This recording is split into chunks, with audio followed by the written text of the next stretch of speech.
महाराज जैसे आप देवी के मंदिर में कुछ मिठाई लेकर जाते हैं ना, तो थोड़ी सी मिठाई अगर आप देवी के मंदिर के लिए लेकर गए हैं, कई लोगों की आदत में रहता है कि देवी के मंदिर में तुम जो मिठाई लेकर गए उसी में से हिस्सा निकालकर हनुमान को दे देते हो, उसी में से हिस्सा निकालकर भैरव जी को दे देते हो।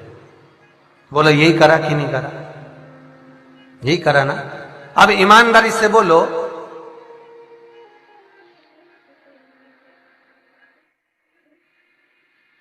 कि तुम्हारी मम्मी ने तुमको एक साड़ी दी, ठीक है, समझ लेना हो, और साड़ी तुमको दी, और दो बहन जिस गांव में तुम रहती हो उसी गांव में तुम्हारी दो बहन और रहती है, और तुम्हारी मम्मी ने कहा ला तोरी वो साड़ी ला जाए। अब साड़ी किसको दी थी? तुमको। साड़ी मंगवा के उसके दो टुकड़े और कर दिए, और टुकड़े कर कर वो दोनों बेटियों को दे दिए। तुम्हें कैसा लगेगा? जम के बोलो जरा, अच्छा लगेगा? शिव महापुराण की कथा कहती है, अगर शंकर की उपासना करने जा रहे हो, देवी की उपासना करने जा रहे हो, राम की उपासना करने जा रहे हो, कृष्ण की उपासना करने जा रहे हो, भवानी की उपासना करने जा रहे हो, आप यदि किसी भी रूप में माता के मंदिर में, गणेश के मंदिर में, शिव के मंदिर में, जिस मंदिर में जा रहे हो, अगर लड्डू का 4 भाग आप गणेश जी के लिए लेकर जा रहे हो, 4 लड्डू अगर आप देवी जी के लिए लेकर जा रहे हो, तो आपके मन में यह भाव होना चाहिए घर से निकलते समय कि मुझे एक हिस्सा, थोड़ा सा, एक लड्डू अलग बांधूं जो भैरवनाथ को दूंगी, एक लड्डू अलग बांधूं जो मैं हनुमान जी को दूंगी, एक लड्डू अलग बांधूं मैं श्री गणेश जी महाराज को दूंगी। क्यों? क्योंकि उसका फल जितने देवता के लिए घर से इच्छा लेकर, आकांक्षा लेकर, गिफ्ट लेकर, कोई वस्तु लेकर, कोई फूल लेकर, कोई सामग्री लेकर हम जितने देवता के लिए जाते हैं, उतना ही फल हम 1000 गुना लेकर आते हैं। पर तुम एक के लिए लेकर गई, उसी में से लड्डू बचा के गणेश जी को दे दिया, उसी में से लड्डू बचा के पार्वती जी को चढ़ा दिया, उसी में से लड्डू लेकर तुमने ये देवता को दे दिया, उसी में से लड्डू लेके वो देवता को दे दिया। अब इतने में सबको दे दिया, तो फिर यही तो सीधी बात है कि तुमने, तुम्हारे वही 500 रुपए में से 20-20 रुपए ये भांजे को, 20 रुपए उस भांजे को, उस भांजे को, सबको दे दिए, तो फिर भाई पैरावनी भी एक ही लगेगी। भाई क्यों देगा? लेके तो तू 500 रुपए के इतने टुकड़े कर दिए तूने, वो 500 रुपए का तू भी रख ले, तू भी रख ले, तू भी रख ले। और जब मायरा भरने की बारी आई और मम्मी ने कहा छोरी का मायरा भरना है, सब छोरा उन पैसा इकट्ठा कर, छोराओं ने भी कह दिया जब वो एक 500 का नोट में 10 हिस्सा कर दे तो मायरा तुम भरो, हम सब खड़े हो जाएंगे, हिस्सा सबका।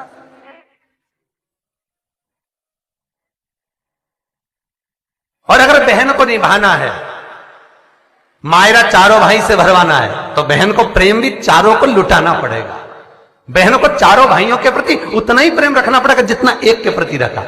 भैया कैसा है? बढ़िया, ले मैं भतीजों के लिए सामान लाई, तो भाई को लगेगा, भाभी को लगेगा, बताओ हर बार आती है जीजी कुछ ना कुछ लेके आती है। तो अगर आप माँ कह भी दे कि सबको मायरा बनना है, तो भी भाई कह देगा सुनो मेरी तरफ से मैं अलग से ले आऊंगा, सब सामान लाऊंगा, तुम्हें जो ले जाना ले जाओ। फिर जो दूसरा भाई कहेगा तुम चिंता मत करो मैं अपना ले आऊंगा, वो मम्मी तुझे जो करना कर, हम अपना ले, तो सब अलग अलग देंगे। अब तुमने एक ही डब्बे में से सबको निपटाया, तो भगवान ने भी एक ही दिया, ले 5000 ले जा। दुकान चलेगी तो सरी जा, 10,000 रुपए कमा भी लेगा, पर तुम 10 ही कब तक कमाओगे रे? सारी सेवा तुम लोग कर लेते हो, पर तुमको ईमानदारी से तो ना तो भोग लगाना आता है, ना सेवा करना आती है, और ना देवताओं से कुछ लेना आता। जिस दिन तुम शिव पुराण का एक एक क्रम सीख गए, भगवान भी चक्कर में पड़ जाएगा, कितनी चतुर हो गई रे, बता आपकी बार डब्बा अलग अलग लाई है, मतलब अब सबको देना पड़ेगा। अब अभी तक तो भगवान भी निपटा देते थे, चल एक जगह दे गई तो एक ही जगह करती।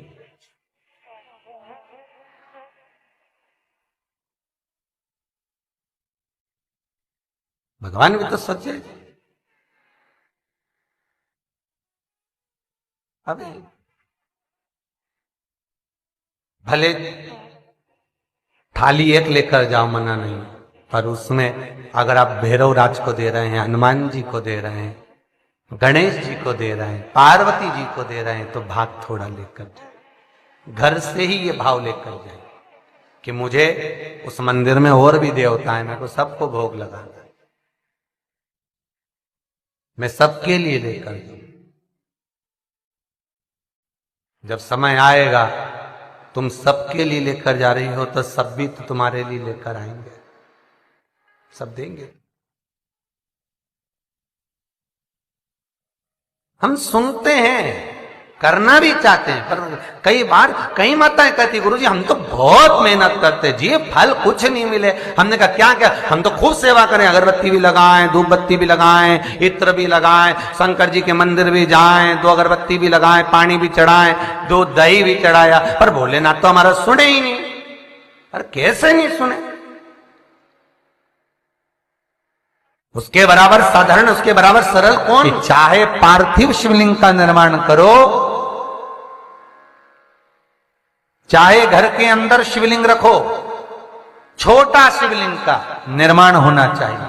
हां, अगर किसी मंदिर का निर्माण हो रहा है,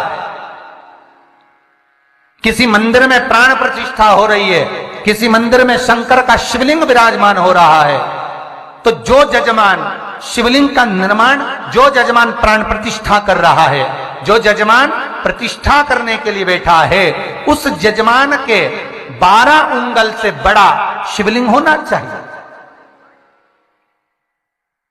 अगर मंदिर में शिवलिंग है, कहीं बाहर अगर शिवलिंग है, तो यजमान जो पूजन करे उससे 12 उंगल बड़ा शिवलिंग। हाँ, 12 उंगल से और बड़ा शिवलिंग होगा तो वो कोई दिक्कत नहीं है, उससे फल ही मिलेगा।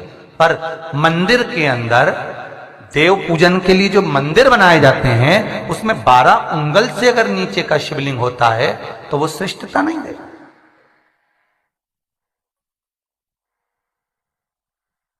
12 उंगल से बड़ा शिवलिंग का फिर निर्माण करो।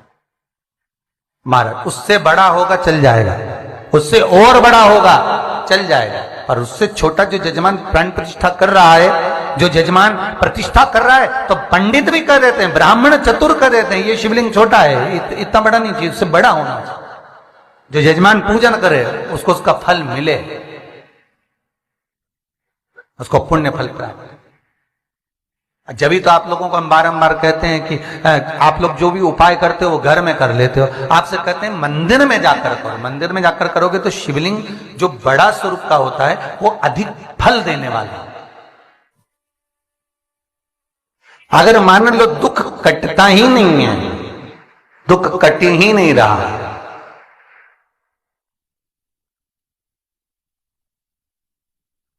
मान लो कोई ऐसा दुख आ ही गया कि वो कटने का नाम ही नहीं ले रहा, बहुत हार चुके हम जिंदगी से, वो कट ही नहीं रहा, थोड़ा ठीक होता फिर दुख आता, फिर ठीक होता फिर दुख आता, तो शिव और शक्ति का स्मरण करो। बेलपत्री के पेड़ के नीचे जब भी घी का दिया लगाने जाओ तो 2 बाती एक ही दिए के अंदर, एक चावल का दाना उसमें डालकर अपनी कामना कर कर फिर जलाओ। 3 या 4 सोमवार करके देख लो क्या जा रहा है।